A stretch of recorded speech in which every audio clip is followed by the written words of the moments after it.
You're watching the Juice Consumer Direct podcast. I'm Carson Poppinger here with Jacob Thorpe and Brett Evanson, our CTO.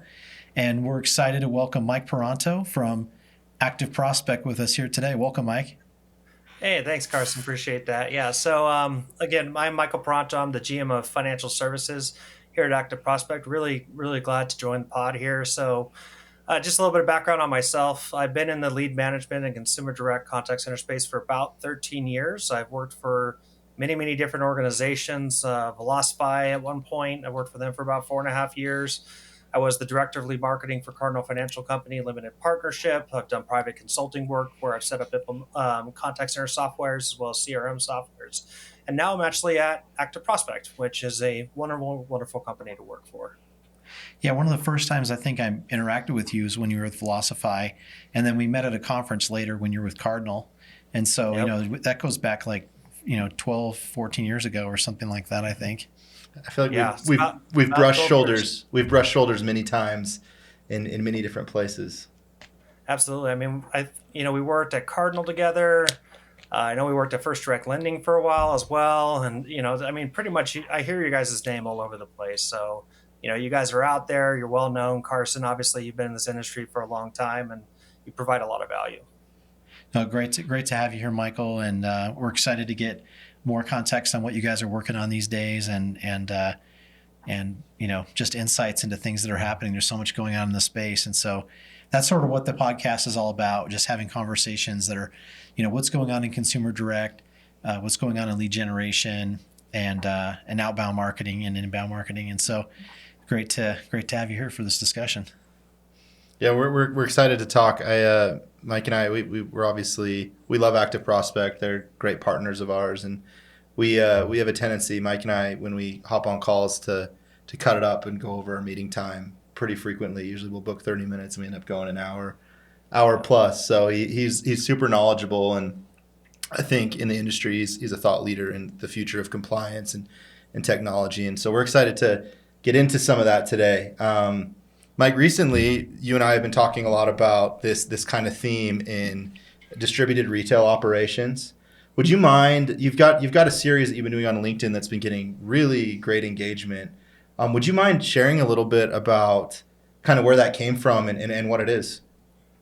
Yeah. So what you're referring to, Jacob, is what's called the Wild West series, and really what that is at a very high level is, you have these corporations where they've got the corporate office, and then they've got their different distributed retail branches that are out within out throughout the country, and those branches have the autonomy to be able to choose their own CRM system, at times work with their own lead providers, and also use their own technology providers, which 10-15 years ago was probably okay. But now, as we start moving into a more restrictive regulatory requirement, there's actually quite a bit of dangers within that model. Let's use TCPA as an example. So obviously, Active Prospect, we're a TCPA compliant solution, and we have started to see a litany of companies who have been sued under the TCPA based on the activities of the branches. And once they get those lawsuits, they start to uncover a couple of things that make it very difficult in their defense. So the first thing is that when they get into a TCPA lawsuit, the plaintiff will come in and ask for all your phone records.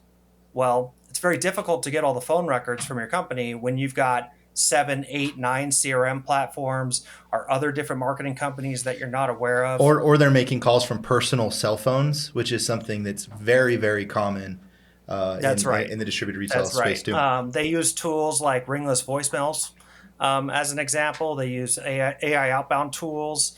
And I've even had some situations where different branches have signed up for their own dialing platforms and started doing automated dialing without any sort of knowledge from the corporate office. Now, obviously, this is very close to me because when I worked for Fairway Independent Mortgage Corporation, as an example. I worked for other companies, Cardinal Financial Company as well. We had our own distributed retail branches. And some of the challenges behind it is that, these branches want to have some autonomy to control like their workflow, their contact strategy, even some of their general marketing content that they're delivering to their consumers, which makes sense. It's a very entrepreneurial type of environment, and it helps to grow revenue within the firm. But you also, from a corporate office standpoint, you want to be able to have the oversight and control of the communications that are going out, and as well as be able to have access to that information. So, as I was thinking about this, I think there's really a couple of things that you can do. Number one, you need to use a CRM technology provider that allows you to be able to have the corporate oversight and structure when it comes to compliance practices and services that you use, but also provide the autonomy for the branch manager to be able to control some of the aspects within their system, whether it's statuses, adding in their users, how their priority queues and call cadences are, etc. That can be a little challenging, to be honest with you. There are some enterprise level softwares that are out there. If you go to like Salesforce as an example, Salesforce has the ability to do that, but it's very expensive. Well, HubSpot has some. you have cultural issues too in making that transition, because you have these branch offices that have their own process, and they think, this is my secret sauce, and they're sort of like reluctant to share that. They only want to share that maybe if it means that they could get maybe like additional responsibility in the organization or something. But if it comes down to like, I want to perform better than everyone else, this is what's working for me.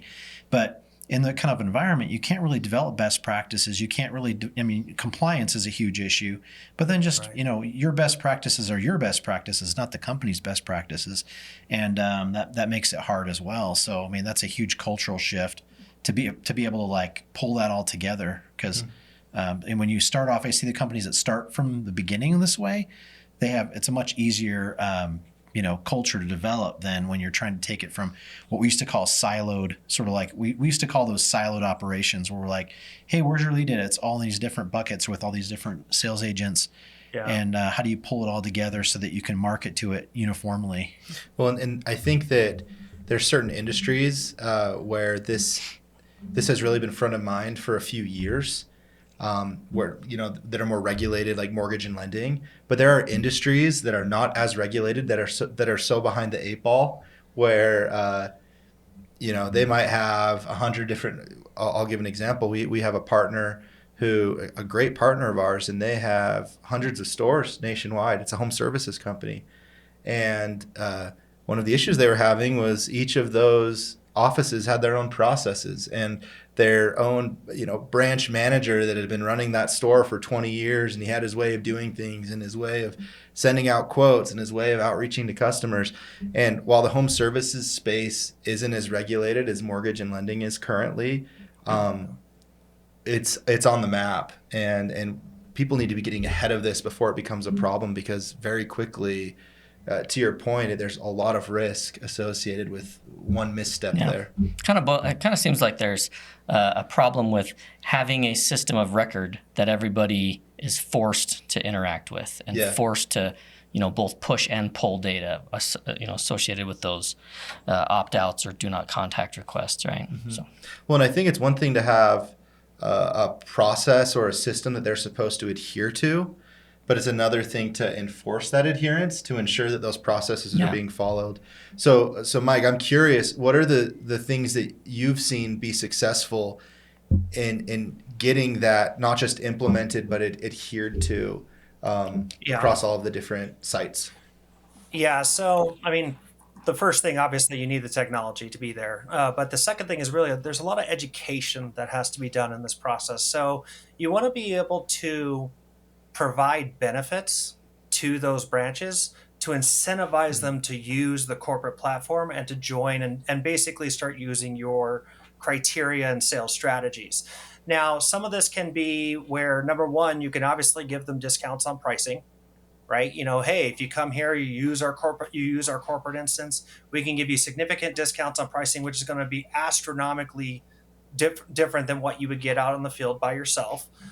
Number two, you can incentivize them with potentially corporate lead buys or lead generation for them. So you can have the corporate office go through, generate leads on their behalf, distribute it directly to the branch through the corporate CRM so they get those records in there, and then empower them to use the tools and functions that are native within the CRM to provide additional sales conversions. So, like as an example, one of the things that I found to be very challenging was that you get these branches, they all want to be able to get leads, as an example, right? And they really don't know where to go for the most part. Sometimes they ask a friend. They might have somebody who works at a different company on where to get leads. Well, you could kind of point them in the right direction by providing them a list of the approved lead providers that you've already vetted as a company. And then from there, you can negotiate with those different lead providers bulk pricing, right? So not only can you give them a discount on seats, but you can also give them a discount on the leads that they are buying or generating for themselves. All that data goes into that CRM system.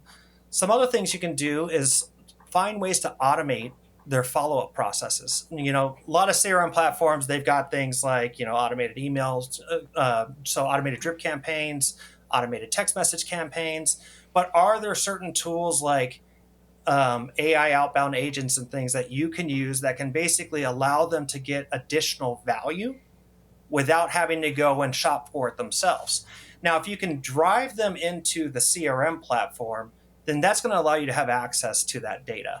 Now, some things that you can do to kind of comfort them a little bit is, number one, make sure that when you are training them on this platform, make sure that they understand, like, hey, the corporate office may have visibility into the data that you have within your ecosystem, but we don't share that with the other branches, right? So a lot of these branches, we see there's this like protecting your territory. That's something that you constantly have to battle. Absolutely. Yeah, I think that's a really good point. It's definitely where things are headed and where they should be, like to be able to scale the business and to be able to, understand. Because if everyone's doing all those things individually, they all are going to have their own different contact rate and their own different conversion rate.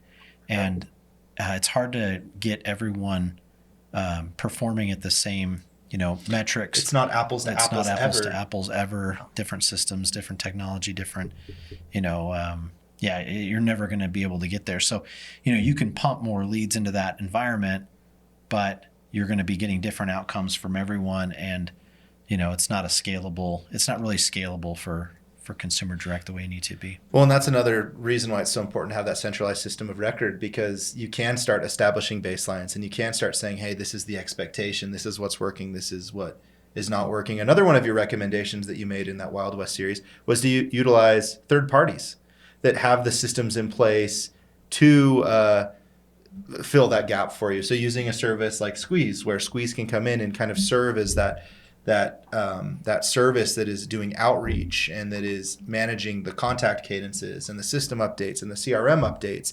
And then, in those different locations, they're just worried about closing deals or getting quotes out or fulfilling appointments. And in that way, you're a little bit more protected and insulated from the variability that you get from having all of these different issues. And one of the big issues I think that you see with this distributed retail model is syncing opt-outs and revocation. So in April, there's going to be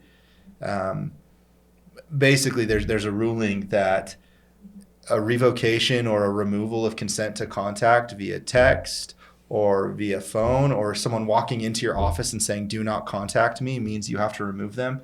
Social media, maybe. Yeah, it could be social media. It means that you have to cease contacting them across the board at a corporate level, not just that location, but on a corporate level.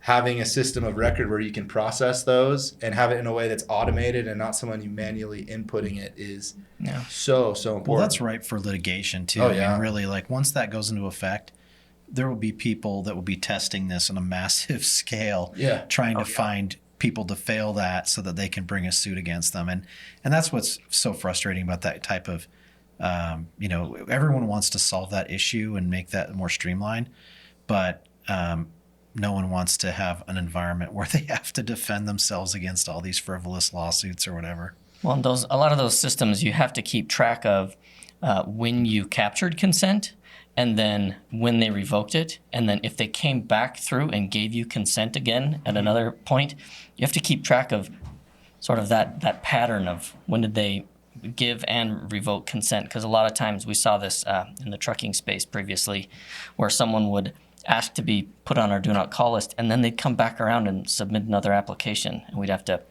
generates another, when we- permission. Yeah. Yeah. Well, and we'd have Yeah. to sort of reconcile all those and say, okay, do we have permission to call this guy? Like he just submitted it. And so, yeah, you got to keep track of that as a timeline. Yeah, which is when we're calling active prospect and saying, hey, can we talk, right? Yeah. Yeah. And Jacob, it's funny. I want to cover your first point and then go into this revocation component. So, I think it's really interesting when, you and I had talked about this in the past, and even, I've seen real life applications for this. When you're dealing with distributed retail branches, a lot of the different sales teams really struggle with follow up. It's probably one of the most difficult things that they do, to be honest with you. I've seen instances where someone's like, yeah, I followed up. I called them once. Or I texted them once, right? And when you're using a service, whether it's Squeeze Media or any third party service that's out there, you guys can make sure that you can deliver the leads over to your team. Your team can go through and make sure that the appropriate number of touch points are done on these customers. And then when they go through and they actually reach when you actually reach these leads, you can do pre-qualification questions and then disseminate a qualified record to these branches for outreach. That saves the sales team's time and improves productivity. And in addition to that, because you guys have strict script adherence, I think there's really a lot of value to these distributed retail companies to do partnerships with companies like yourselves. I know I've done it myself. I've done it where we've sent leads over to your team. Your team goes through and does that pre-qualification process. Then you disseminate it to the appropriate branches. There's a lot of value to that. Now, when it comes to the consent revocation component, this kind of touches back on the Wild West item, which is where, you need to understand that this rule change that's happening on April 11th is going to dramatically affect your contact strategies, as well as some of the different integration touch points that you have within both your third-party service providers and within your CRM and within your corporate office and their customer service departments. So let's think about it first. When we look at what the rule states, it says that a consumer can opt out through any reasonable means, right? That can mean they can email, so they can email some sort of general email they see on your website, say, hey, take me off your list. Well, guess what? That applies to your phone calls and your text messages. They could opt out of your very first text message you send to them. So let's say you send an introduction text and they opt out from that. Well, guess what? That applies to your text messages and your phone calls. Well, let's say you're using let's say you've got 5 branches, and those 5 branches are all each using different third-party call centers. Well, every single one of those call centers now have to communicate any sort of opt-out into your internal database. You have to be able to process that and make sure all the appropriate systems and vendors that are sending these communications to these customers are appropriately updated. Now, one thing that is important too is that when you look at this from a compliance aspect, that you have to have a record of consent, right? You can't just say, well, this lead must have come from my website because in my CRM, it says the source is my website, right? Mm-hmm. Like you have to actually be able to prove when you get into court with these TCPA known litigants that are out there that the consumer saw my page, they put in their information, they agreed to these legal disclosures, and this is the date and time and some other appropriate metadata for your defense. Obviously, Active Prospect can do that. We do that in our sleep. It's a very easy configuration to do. But we also recommend doing some additional checks on those records before they even hit your CRM. So as an example, we've seen quite a bit of value, especially in consumer direct call centers, where they do some additional vetting of the records. So they may do things like they may check to see, hey, is this record a known litigant or not? Is it tied to a phone number or an email that's tied to a litigant? If it is one, I don't care if they came from my first party landing page. I don't care if they came from a really expensive lead source. I don't want them. Mm-hmm. I don't want to deal with the lawsuit. I don't even let it hit my CRM. I send a live rejection. I also do validations of the contact information. So I always recommend making sure that the phone number is valid, tied to that consumer, make sure that the email address is valid. If you are buying leads from 7 or 8 different vendors doing deduplication, so like if you receive a lead today, then you get another lead tomorrow, well, guess what? Maybe I might reject that second lead because there's really no point in getting a lead within 24 hours from a sales conversion aspect to it. And once you've gone through and done all those checks, you can score the lead. And then once you score, you can determine where it's actually going to go in your CRM or contact center platform. So as an example, you may send leads that may have a lower propensity to close to a third-party call service to do outreach to those customers, pre-screen those customers, and then deliver to you a higher intent individual versus the ones that you've scored that have a higher propensity to close. You may deliver those to your tier 1 or tier 2 agents directly within your CRM platform. I think we have to get smarter with the way that we're doing all of these things, and with the way that we're outreaching, not just smarter from like a compliance perspective, but smarter with the way that we route leads and with where we processes. We find internally there's a lot of sacred cows.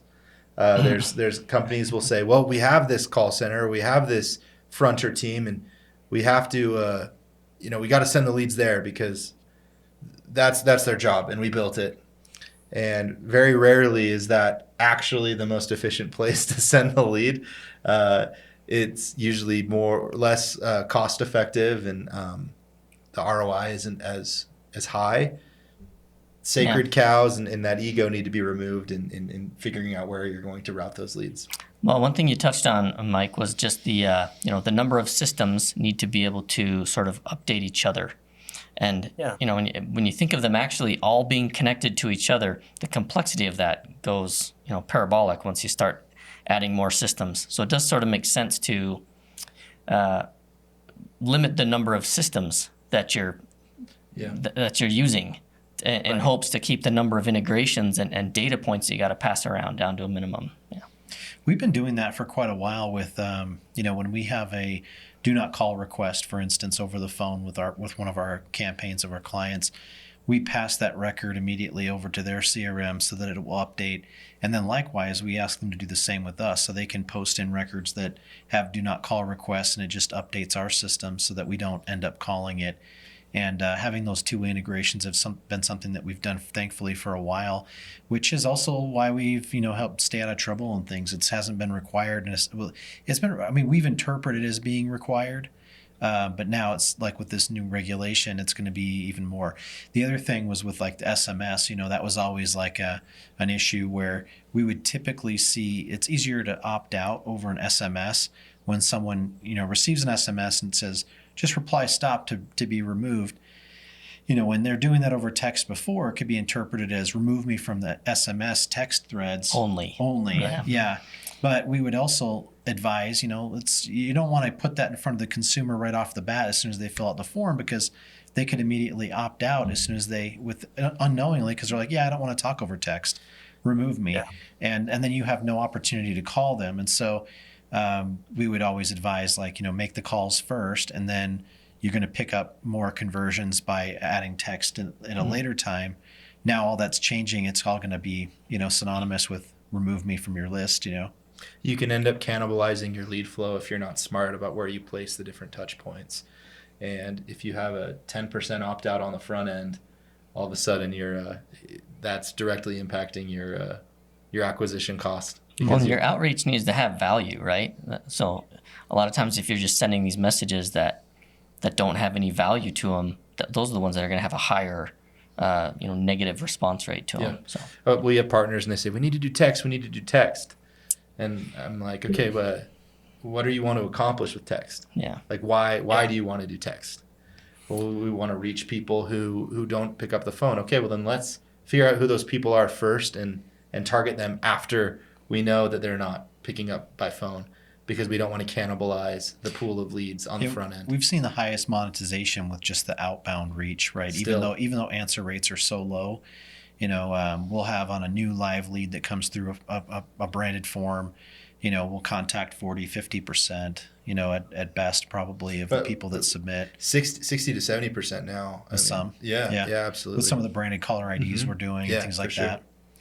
And so, there's still just a big percentage of people, 4 out of 10, 5 out of 10 that don't pick up, and maybe they'll respond to an SMS. But SMS response is probably going to be, 20, 30%, maybe less. Yeah, I consider it just incremental and supplemental to the core strategy, because once again, that lead pool gets smaller and smaller and smaller with each text message that you send. So I think reducing that pool on the back end makes a lot more sense than doing it on. And adding front. value, Well, like with messaging, like Brett said, I think that's 100% accurate. Don't do it just to say that you're Yeah. doing it. Yeah. It's in my tech stack. I think to have the capability is great. Now, by the way, we're not saying that you shouldn't have omni-channel contact cadences. Absolutely, you should have omni-channel contact cadences. You just can't go off of gut. It's got to be data-driven and iterative to ensure that you're not And going hurting back to the yourself. branches, like you mentioned, Michael, like if all these branches have they're all going to be doing a different contact strategy with different technology and different, processes and different messaging and all that. So it's hard to really perfect it. So Yeah, it's absolutely. impossible to perfect it. Which Yeah. is why you have to You know, build those controls. Oh, go ahead, Mike.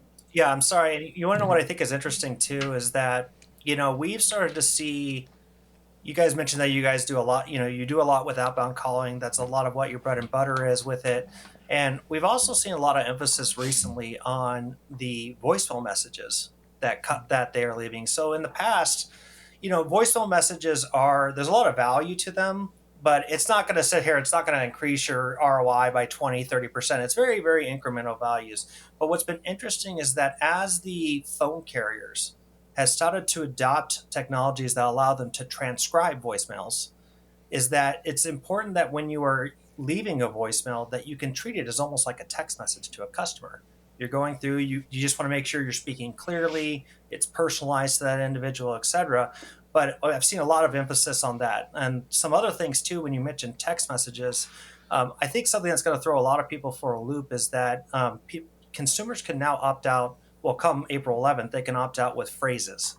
So in the past, it used to be that they had to use a keyword to opt out. Like whether it's stop or unsubscribe. or quit. Yeah, Yeah. exactly. And now they can opt out with, hey, I kind of sort of want you to take me off your list. Leave me alone. And yeah. yeah, exactly. Yeah. And you have to be able to interpret that and say, oh, okay, this customer is opting out, and then apply that to everything across your network. So you got to make sure that within your internal technology stack that you have something that is constantly monitoring your text messages and the phone calls that are received from consumers, and even voicemails that customers may be leaving to you. So that way you can find those phrases where that consumer is unsubscribing and appropriately disseminate that opt-out information to the different technology components within your ecosystem. Now, one thing, Jacob, you and I talked about this for just a little bit, and I think it'd be interesting to kind of hear a little bit more. Your company you've developed an AI solution when it comes to, I believe the initial use case was for compliance purposes. Can you talk a little bit more about that and some of the more, practical applications and how it's expanded? Yeah, absolutely. This is something that we've been working on a lot over the past 6 months. Yeah. And yeah, we have a voice transcription tool. It's called Peel Voice, and it originally came from a need to purely have scale in quality assurance. We wanted a tool that would transcribe conversations that happened, so that we could show our partners, this is exactly what happened on the call. If you're disputing this call, whether it's billable or it's not, here's the transcription. This is billable. And also Quality assurance. quality just assurance on every call. and compliance. We can now QA every call.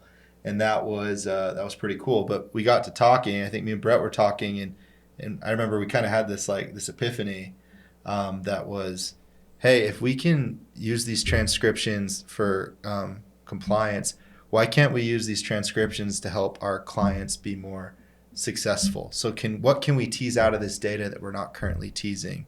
And I think this comes from a really good business rule is if you're going to start a business or you're going to create a product, it needs to solve a pain point.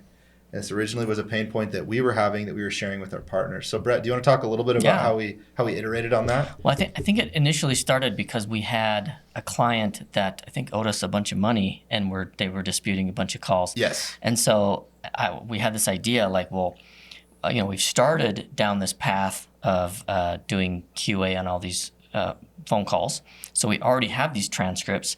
What if we ran an LLM against those and asked certain questions of those transcripts? And so we were able to tease out what happened, and that helped us have some ammo to go back to that client that owed us money and tried to get them to pay it. But I think it's been iterated on multiple times now, and we have a whole internal team now, a handful of people dedicated to finding ways to query things out of these calls. And I think one of the big unlocks was when we kind of stopped just listening to an individual call and trying to tease something out, but we could look at batches of calls and see if there were trends or things that were happening in them. So that's been one of the things that's come about maybe in the last month or two, is seeing trends and things that are coming out. And the team that we've got, that's really, they're prompt engineers. They're doing really good things with learning how to ask questions of the LLM and get a valid response back. That's been seminal in being able to get more insights out of these. So that's been cool. That really is key, because the group that you mentioned, they had originally given us, they tried to do their own LLM on the calls that we had. Yeah. And they said, hey, we analyzed this all with AI, and here's the results. And it's completely incorrect. 80% of your calls were bad or whatever. And we're like looking at the AI results they provided us, and then we're listening to those calls. It didn't add up. It was like not correct. And so, with AI, like it really, there's so much of, like you said, the prompt engineering and the training of the LLM to make sure that it's getting you the right results. Mm-hmm. I mean, it's easy to generate an AI platform right now that can generate results, but are they accurate? Are they are they giving you the right data back? Well, and there's a handful of platforms that do similar things, but our approach has been we're going to be very consultative and iterative, and then with the data that we get back, we're going to make it beautiful and be able to show insights out of it. So those have been sort of our leading principles in how we approach it. And there are a ton of use cases that we've kind of unlocked as we've been sharing this with clients. I think we've talked about kind of like 5 core tenets that why we think it's valuable. One is the compliance piece. I think that is absolutely essential. 2 is the performance enhancement piece for our team. Like, we're able to coax out agent performance metrics that we weren't able to prior. Not just things like their refusal rates and their conversion rates, but their tone and their effort to rebuttal and the frequency of rebuttaling. And we're able to then take that and overlay it with bonus levels and show that, hey, if you rebuttal more, you make more money. We're also able to help our clients. So we retain third-party talk times on some of these where the clients want, and they want the same analysis run on their agents. They want to know what their agents are doing, and if they're pitching the correct products, if they want to match up the product from the landing page with the product that's being pitched, and are they properly running through the discovery questions that they should, or are they trying to disqualify a lead or giving an earnest effort? Those are things that we can now measure. Something else, the 4th thing that I would say is quantifying qualitative data. Let me give you an example of what this might look like. We work with a large mortgage servicer. And an example for this might be, you've got 1,500 refusals. So you spoke with 1,500 of your customers, and they said they were not interested, and that was the call outcome of the sales call. Or the front end call. Either way, And what we can now say is, well, of those 1,500, 35% of them said it was because they were just browsing, and 15% said it was due to trust issues. Or 10% said it was due to interest rates. And so all of a sudden, you've got all of these little data points that you can use to adjust your lander. And you can now create rehash campaigns where these leads that are just browsing are now thrown into a different funnel where we can nurture those and create a certain lead strategy for those. So it's created this lift from a marketing standpoint. And then the last tenet is the efficiency, where when our agent needs to coach, or when our team lead needs to coach an agent, or our manager needs to coach somebody, in the past, you pull a call, it takes a couple minutes to pull the call. You review the call, it takes 3 minutes, 5 minutes to review a call, it takes another 5 minutes to prepare the coaching.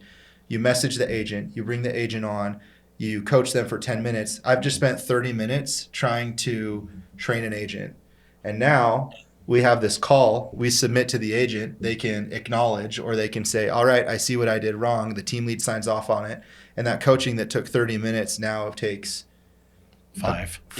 Like, the lift in efficiency and the ability to coach more agents and focus on performance is huge. So you'll see, as we've talked a lot about being forward thinking, if you use technology in a way that's smart and that really nails a pain point, you're unlocked. And it's cool because, to Brett's point, like, this was an iteration, multiple iterations. this was just supposed to protect us. And now it's become this competitive advantage that our partners are saying, hey, can we license this? Like, can you run a batch of 2,000 calls, please? Like, how much does this cost? Well, Because now- this value. Yeah, that it's now we have bringing. customers that we would never even be able to provide services for from Squeeze.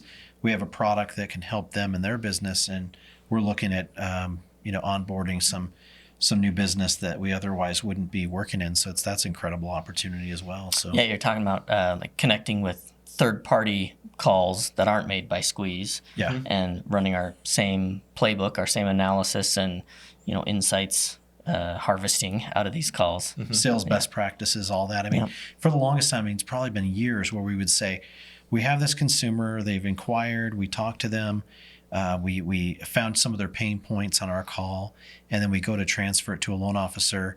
And we called the consumer when it was, when we got a hold of them, not when they was convenient for them, right? And we get them on the phone and we send it over to the loan officer, and the loan officer's first statement is, well, what makes you want to refi today? And they're like, I didn't want to refi today. You called me. Oh, well, call us back when you're ready to refi. Boom, call's over, the opportunity's dead.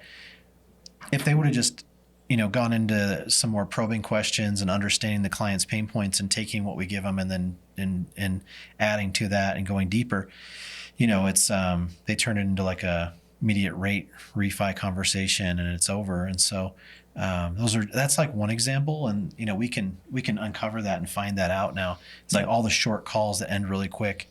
I would say the sales agent is not trying to qualify the consumer for the sale. They're trying to disqualify the consumer to speak with, frankly. Yes. Yeah, absolutely. And we're able to unlock these findings for our partners too, because we're frequently interacting with the heads of marketing, and they feel like sales isn't giving the effort that they should be on the leads. Sales is complaining about the leads or the volume of leads, and marketing is saying, no, these leads are good. So we ran an analysis for one partner where on the landing page, the product that was filled out was equity based, so either HELOAN or or a cash out. And on the pitch, we were able to quantify like 85% of the time, the loan officer was leading out with an interest rate based pitch, an interest rate centric pitch. And the marketing team was like, okay, first off, I don't like this, but I'm so grateful that I have this insight that I can send to the sales team, and I know exactly how to coach them and train them. And in turn, that's going to help us because their close rates are going to go up, which keeps us makes us look good. Yeah, exactly. Yeah. It keeps us employed because our metrics are where they need to be. Yeah. And you want to know what's interesting about what you said there, Jacob, is that I've encountered this myself. I've ran large CRM and contact centers, and I've dealt with loan officers that are in the field that may just right away lead with, hey, what rate do you need? Oh, we don't have that today. Okay, done, right? End of story.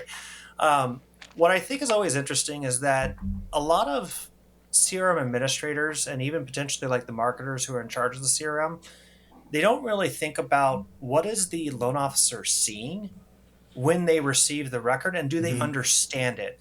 So I've seen situations, I've gone into companies myself from consulting, their campaigns are 01492-TR5. Some sub ID or something that's some sub ID of something of that nature. You need to make sure that when the loan officer receives a call, whether it's a call or an inbound lead, etc., that the appropriate displays are available to them right on that front page. They need to know what the source is, what that customer is looking for, if they're looking to refinance, purchase, etc., and any other details of the conversation that they had, even if they're just high-level notes that are posted into the record.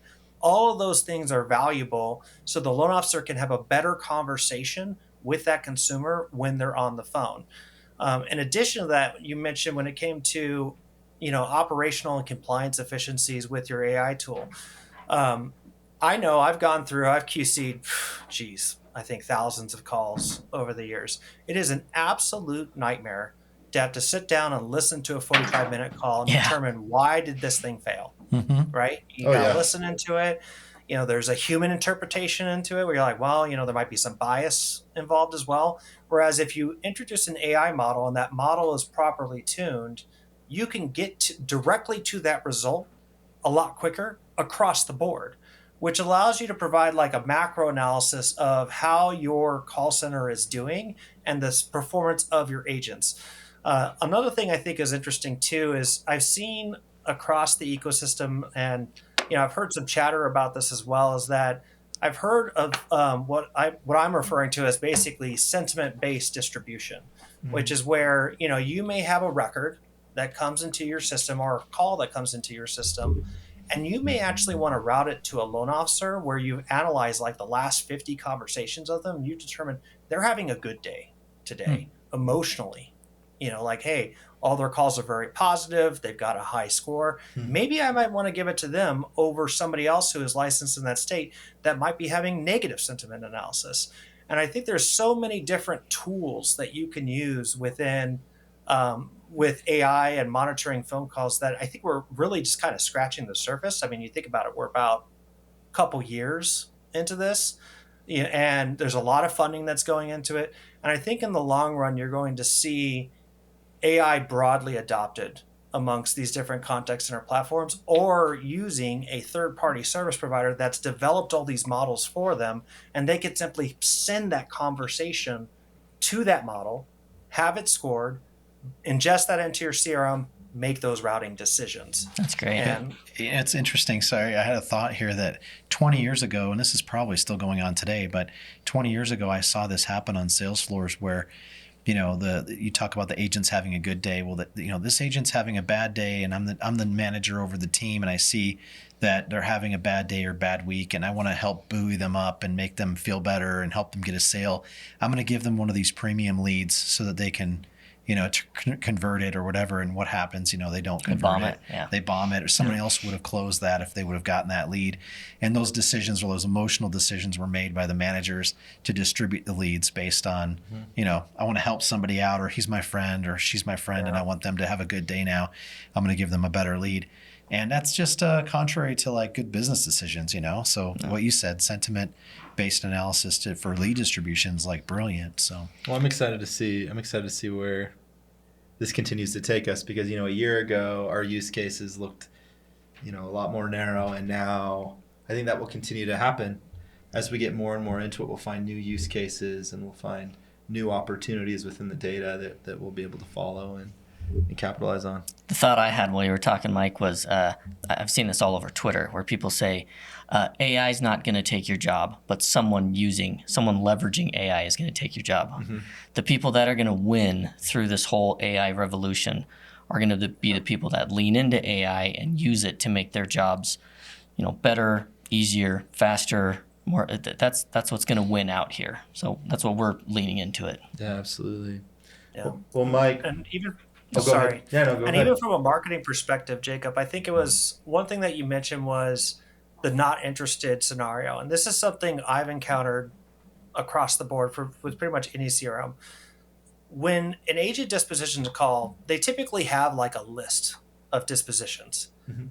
A lot of times it's a very vanilla one, not interested, does not qualify is another one that we see a lot of. But one of the hard things is that you don't get the reason for it. Mm-hmm. Right. And one of the things I think is really interesting is that as opposed to having a list of like 100 dispositions, you can actually still have the non-interested, but use and leverage AI to find out what is the actual reason why this person did not progress with my company. And then from there, do the downstream remarketing opportunities, whether you're retargeting them on LinkedIn or sending them certain products and pricing that they may find more favorable to them. I think there's a lot of value to that, because today a lot of CRM systems out of the box, they don't even have the appropriate dispositions. And even when they have good dispositions, they don't have like the more detailed reason. Mm-hmm. Not interested is such a rabbit hole of not interested, right? Because even when we sold products we've sold over the phone, we would tell our sales agents, you'd have to ask several different questions going deeper to really find out what the real reason is, because they may say, I'm not interested right now. It's not a good time or something like that. But then when you dig a little deeper, it's that it's not affordable for them right now. Well, why is it not affordable? What are they dealing with personally that they can't afford this, call it $100 product or $300 product or something like that.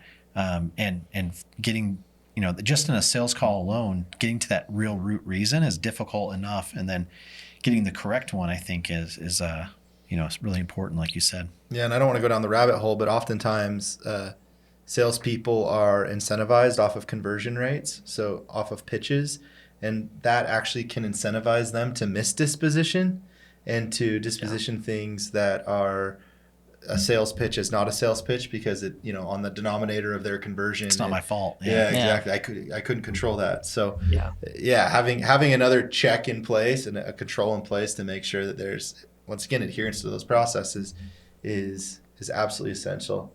Well, we should probably wrap this up, but Mike, we're so grateful that you're willing to hop on and discuss this with us. It's a ever-changing landscape, and there's a lot going on, and I love hearing your thoughts on these things. Closing thoughts, guys. Yeah, Brett, you have any closing thoughts? I was just going to see what conferences we've got coming up. That's what's been on my mind a lot lately. I don't know.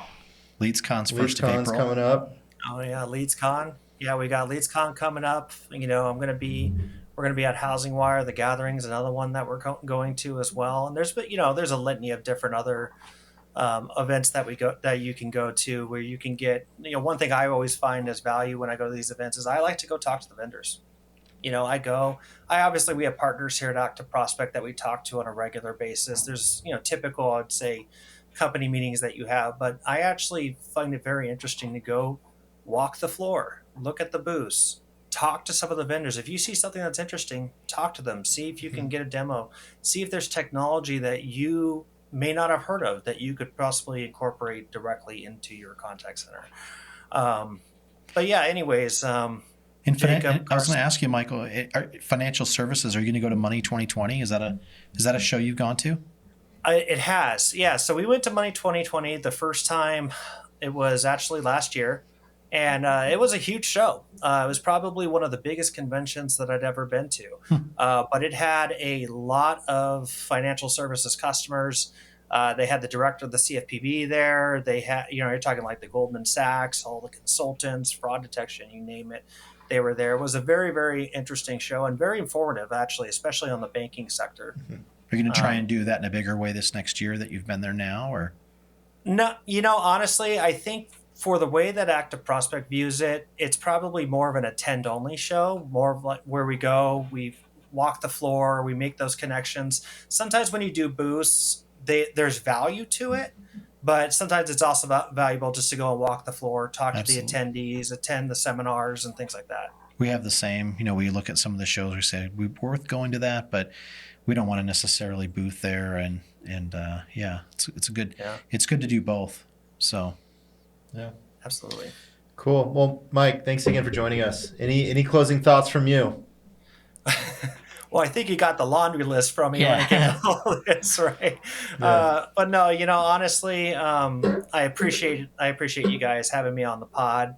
I really, really enjoyed doing this. If you guys want me to come on a couple months from now, I'd be happy to do it. We could talk more about some of the products and features that you have and things that we have as well. And as well as you want to talk about some stories that I have, I've got a litany of stories when it came to attending events, hotels. I mean, you name it, happy to come on and talk to you all about it. Awesome. Thanks.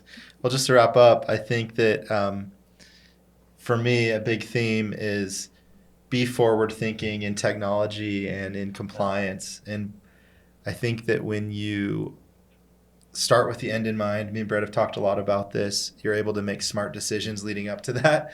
And that can help really be a strategic vision and a North Star that guides you. I know we've seen that internally and with our partners. We've seen our successful partners do that. So take the time to understand what's coming down the road and embrace it. Yeah, I love what you're doing, Michael, with the distributed retail, targeting those and providing solutions for those groups, because when you look at the total number of loan officers, for instance, that are out in the country, there's hundreds of thousands of loan officers, but the big operations that are doing a large consumer direct with these systems in place that those distributed retail groups are competing with, they're using these kind of tools and technologies and processes and best practices. And, those companies have 5,000, 6,000 loan officers working in a centralized locations and things. And, that means that there's, 50, 100, 150,000 loan officers that are out there without those tools and processes and practices and everything. And so I think what you're doing, bringing awareness to that and bringing attention to that and providing solutions for them is something that we've talked about for a very long time. Just the sheer opportunity and size and scope of that audience and group as a business service, providing is really smart. So that's been it's been fun to talk about that. And thanks for being here with us. Yeah, really, really enjoyed it. Good. All right. Well, you're watching the Juice Consumer Direct podcast. Thanks for watching. If you have any questions, comments, please leave them below. We'll make sure to get to them. Don't forget to like and subscribe. There you go.